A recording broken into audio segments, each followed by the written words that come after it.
Close of play of the second day of this first test sees Pakistan replying to England's 657 on 181 without loss. So they're 476 behind, still a long way behind, and a lot to do to avoid the follow-on.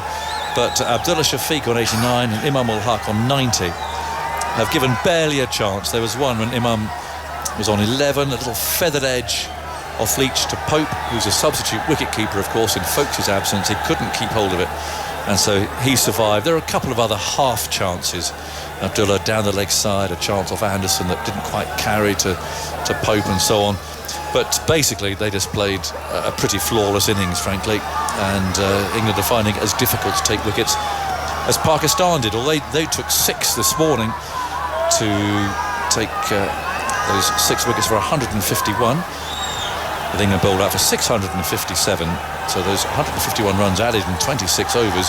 Stokes was out for 41, he was the first to go. Livingston for 9. Brooke plays a wonderful shot and is on 153. A reverse sweep for 6 off the spinner, being one that stands out in the mind. A big hit here over cover. Tremendous eye he has. Jacks made 30, that was a useful knock from 29 balls. Robertson 37 from 51. Anderson was the last man out for 6. Best of the bowling, well, in terms of wickets, Zahid Mahmood, who finished with 4 on his debut, but it did cost 235 runs. So England wicketless. They've all had a bit of a bowl, but it's hard work out there, Victor, as we suspected that it would be. We did, and firstly I'd say it is Pakistan's day. I mean, there was a bit of mayhem this morning, but nonetheless Pakistan did mop up 6 wickets for 153, I think it was, albeit in one session. Yeah. And that was a bit of a result, curiously, for Pakistan. England had mentioned to you wandering around the boundary, or wandering around the middle, that 750 was the goal in a almost preposterously fast time. By lunchtime, I think they were hoping for. But the early loss of Stokes, I mean, it's amazing to start the day with the first ball going straight for 6. This is the modern way. And then Livingston went soon after.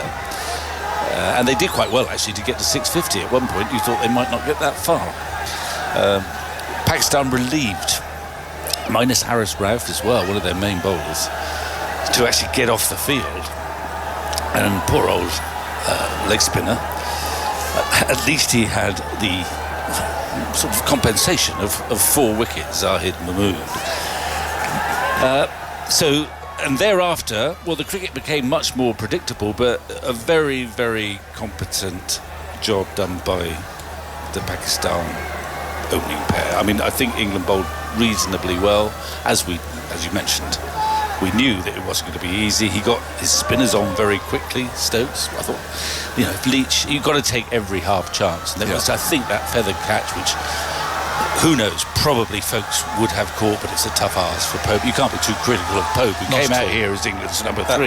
Goodness knows when he last kept wicket. And now he's got the gloves. He's going to have a long time. He ought to have a day off or 2 in Multan. Yeah. Because he's going to be a busy man behind the stumps. Even when you're not taking many balls, you're still down and concentrating. I mean, the hamstrings. I mean, the real. Any wicket keeper will be sympathising, I think, with a fellow who's has not done it for very often for a long time, and is now pressed into action for a Test match. Well, I've got time to tell it. Alan Knott, I once asked him, when was your best spell of wicket-keeping? And he said, in typical Knotty fashion, he said, well, it's in Pakistan, actually. And I can't remember whether it was Lahore or Karachi. It was one of the two. And I was Derek at Deadly, Underwood, bowled all afternoon session, one end. That's my best piece of keeping for it. I didn't take a ball from him, he said, but I was still ready to take the last one he bowled before tea.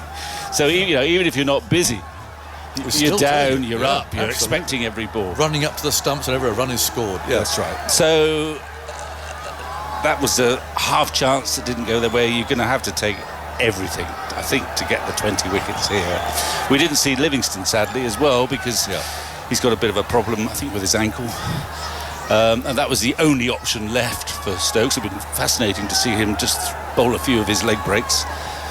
We've seen quite a lot of Will Jacks, who still looks a bit like a part-timer, but there looks to be a bit of potential there. I think he spins the ball, he loops the ball at the moment, but he still a part-time project. Yeah. An interesting project, but a bit of wishful thinking in that project, especially when you see them bowl on a surface like this.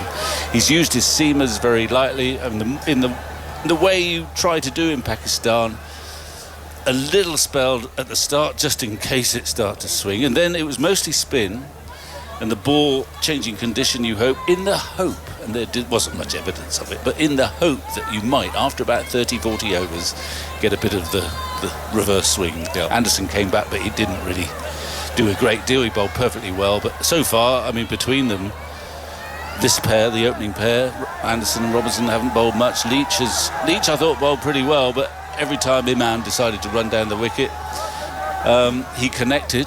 Played it well, didn't he? Yeah. So I think the happiest dressing room actually tonight, as opposed to last night, will be the Pakistan one. Let's try and analyse England's innings, because it's so difficult, and I can hear people already shouting, "Oh, the game's moved on, the game's changed." I spoke to Brendan McCullum this morning out there. They wanted 750. Now, he said he wanted them in 25 overs, so they're going to have to go at 10 and over. Stokes' first ball from Naseem Shah, fresh, running in from this end, he smashed over his head for 6. And he thought, hello. He then backed away and completely missed a slower ball in the same over and was bowled. We saw Livingston caught deep square leg. We saw Brook, albeit for a brilliant 150, holding out in the deep square leg. Well short of the 750 that they wanted to get. Now, where do you balance having to go for it like they're going for it all of the time, between securing the position in the game that you want and that? Where is the overriding priority here? Is it smashing the ball all over the place and getting somewhere quickly, or is it at some stage saying we've got to be a bit more selective here? We want to get 750 because we think that's the score from which we're going to win the game. Whether they do or not, of course, remains to be seen, but that was a target that they'd set this morning, and they fell 100 runs short. Now, how do you go about that? Well, I mean, I don't know. I'm interested to know whether Brendan McCullum, when he told you that, I mean, I think it would have been better. You were just having a chat, to be fair, rather than an interview. Oh no, it wasn't. So it was a random. Yeah. But I think it would have been better for him to keep that figure in his own head. Oh, he can't do that, and not necessarily spread it to either to you or indeed to his team. Yeah. They're going to play aggressively as well. So yeah. I do share. I mean, you can't quibble too much. There's such a. But I have been going on about the fact that you have to factor in inflation on this pitch. There is a massive inflation. Look at the Pakistan response. 181 for no wicket against 657. You've got to sort of divide almost, not quite by 2, but you've got to take a lot off to get what is the score that we're on a normal sort of surface. So, like you, I would have liked them to have more runs on the board, even if it meant them batting on into the afternoon. See, that also, I want some greedy batsmen in my team as well. Greedy batsmen. See, I mean, that's here. But I'm talking about more of the wider discussion point that is the approach England are taking. There surely must be times in which, yes, you can still be positive. I thought Old Trafford last year, actually, against South Africa, they got it absolutely right. There were moments there where they thought, hang on, game situation, let's just rein things in a bit and just play and bat. And does it have to be the absolute full-on, flog it around all of the time approach, or are there times we have to say, hang on, we're just losing what our object here and our focus. Let's get back into it. Well, actually, if there was a contrast between the first day and this morning, because they went at a fantastic rate on the first day. Yeah. But they only lost 4 wickets, and it wasn't completely gung-ho. No, it wasn't. They played some fantastic cricket shots throughout. It was only actually Stokes, when he came in last night, who suddenly hit 6s straight. Crawley and Pope didn't slog anything. Yeah, exactly. No. And you could have played normally, as they did yesterday for the bulk of the time, and scored at 6 or 7 and over this morning. But I think they can't, at the moment, they can't resist the rock star, come on, we're going to give you something out of absolutely extraordinary. But like you, I have some misgivings in that I want to win games as well and be clinical. But they have won games, so we can't be too critical. No. But I know where you're coming from. And I think someone like Joe Root, who is a selfless cricketer, but all the top batsmen, they keep an eye on their records. They'd like to be averaging over 50 if you're Joe Root. They want to break the odd record as a great English batsman, which he is. He will look back on this innings and he'll look at that scorecard and he'll see all these hundreds, and he's 23. And even though he will keep smiling, his inner self, not to mention his old man, Yes. will be thinking, hang on a minute, I should have got so many more. So I think he might regret it if he plays in such an extravagant way when he's one of the best players, and he would have scored at 6 and over here earlier, playing in an absolutely classical manner. I know it's a one-off shot, but so I get where you're coming from. But the curious thing is, It's so hard to argue. the isn't it? most, and the extreme bits come from the senior players at the moment, from Stokes, who wants to sort of set the pattern, but he doesn't need to because everyone understands what he wants them to do. And oddly, Joe Root, who, I saw him in that, in his little innings, he couldn't resist for some reason doing the reverse ramp to a ball, which he missed and went through to the keeper. But he doesn't really want to do that. It's not that much fun to do that. More fun for him is scoring big. Yeah. However, England did get 657, so we won't quibble too much. What about But- Harry Brook? Well, it's his first 100, his second Test match. I'm not going to. I would give Joe far more stick than Harry Brook. Oh, no, I meant the innings. Oh, I see. No, not getting out. Right. Just the innings. Well, he played some astonishing shots. We have got a team at the moment that is devastating on good surfaces. I think they'll adopt the same sort of approach, whatever the surface. But give them a true surface, and any sort of little technical quirks, it doesn't matter. Their eyes are so good, and their ambition is so great. They played some glorious shots, and it was fantastic. I mentioned to that watch. reverse sweep. I know, that was sort of. Kevin Peterson came to mind, but Yeah, but that was a switch hit. Kevin yeah, Peterson, yeah. He changed But his hands even around. just having the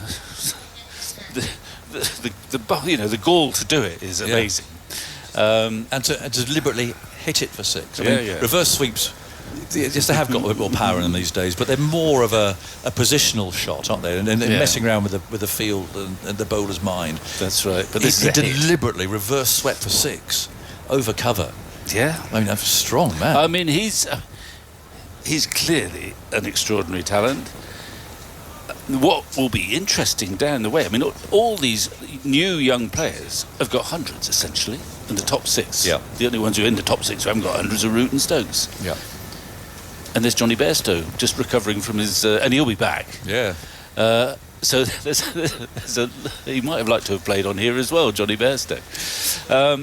So it's exciting, and we mustn't quibble too much. But they should have got 750, Andy, have you had a quieter day today? Yeah. Well, it became quieter. There was still quite a lot of numbers emerging from the, particularly England's extraordinary innings. 657 was their 5th highest total of all time, their 2nd highest overseas, behind the 849 they made in Jamaica in 1930 when Streatham-born Andrew Sandham made a triple century. They hit 95 boundaries, which is the most by England in a test, and the equal 5th most ever. Harry Brooks, 150 from 115 balls, was the 4th fastest 150 in test history, the fastest made by his coach Brendan McCullum. And during the course of the innings, he hit 24 and 27 off Sepp Rovers, one yesterday and one today off Zahid Mahmood, the leg spinner, 27, which was the most ever hit by an England player in an over of Test cricket, and the 24 yesterday equalled the previous record held by Ian Botham, your old teammate. In 1986, he hit Derek Sterling of New Zealand for 24 at the Oval. But so far, we've now seen the last 2 tests on this ground. Australia and Pakistan played out a high-scoring draw earlier in the year, and this one. 838 runs for 10 wickets so far in this one. 1,087 for 14 overall in the Australia game. 2,025 for 24, which is not great cricket. No. So, Andy was talking the other night about linguistics and how we say this is a good pitch. We shouldn't really say this is a good pitch. Yeah. It's a good pitch if you like scoring runs as a batsman.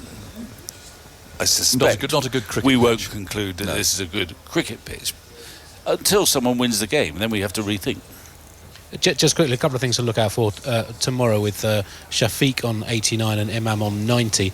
If they both reach 100, it'll be the first test ever in which all 4 openers have made first innings centuries. And if they reach a 200 opening stand, it'll be the first test ever with 200 opening stands in both first innings. Well, I don't think he'll sleep tonight now. It'll be up tonight. So what are you going to do tomorrow? How are they going to? Well, if you get 1 or 2 wickets and then you start to... There was a certain pressure on the batsmen early on. Leach bowled well to start with. They were a bit bogged down and a bit tentative or rushing down the wicket in Iman's case. You just hoped. You've got to somehow get them out in their first dozen overs. Dozen deliveries. Because once you get in on here and you're a good player, you feel so secure. Yeah. But strange things happen when England play, or when anyone plays this stupid game. The floodlights are one by one being turned off, or at least a couple have been. And before we say goodbye, you can hear from Will Jacks now, who's with Simon Mann. Well, congratulations on your Test debut. It's probably fair to say it's easier to bat on that pitch than it is to bowl on it. So far it would seem that way, but there's a lot of cricket left to be played. We've had a good start. They've obviously batted well today, which they're allowed to do, and we'll be pushing for the win over the next 3 days. When did you find out you were going to be making your Test debut? Because you weren't in the initial 11. Yep, quite literally 2 minutes before I got the cap. I knew going to bed the night before that we had 13 players and staff ill, so maybe 7 or 8 players, and I knew mentally there might be a possibility that I might needed to be called up. So I was, I'd say 50% mentally ready to get there, and then 2 minutes before the team time, Stokesy pulled me over and said, "Folkesy's ill, you're in," and that was it. So it didn't give me any time to get nervous, which was a good way. Yeah, I was going to say, what was your night before like? Did you sleep well? Yeah, well, I was ill as well, so I was still recovering. But I had a good night's sleep, all considering, before my Test debut. It's funny, isn't it, with cricket? You can make your Test debut, but you actually just sat and watched that first day. Yeah, I think it worked quite well. Obviously, I just found out I was playing, so I wasn't shoved straight into it, batting or bowling. I had time to sit down, watch the bowlers, see what the pitch was like. It kind of gave me a bit of time to quietly gradually get into the game, and then let me do my thing today. What was it like batting out there? It's a pretty good wicket. I was obviously quite nervous. Had a bit of a nervous review on my first ball, which I was lucky to get through, I guess. But I really enjoyed it. It's a good wicket. Tried to be positive like I do and how the team want me to play, so pretty happy. And then the challenge with the ball. I mean, so explain your role and the way you approach your bowling. Yeah, my role is to take wickets. Obviously, Leachy's the specialist spinner who can bowl all day, and my job is to try and crack open a batting lineup and help us take 20 wickets on this pitch, which, as we know, is going to be quite hard work. So, obviously, didn't go perfectly to plan today, but we used a variety of options and fields, and we'll be open to doing anything in the next few days. Yeah, and there were a few sort of half moments, weren't there? Yeah, maybe a drop chance, maybe a close stumping, stuff like that. I think that's what it's going to take. 20 wickets on this, it's hard, and we're going to have to take a few worldy catches and have a few crazy moments to go our way to win.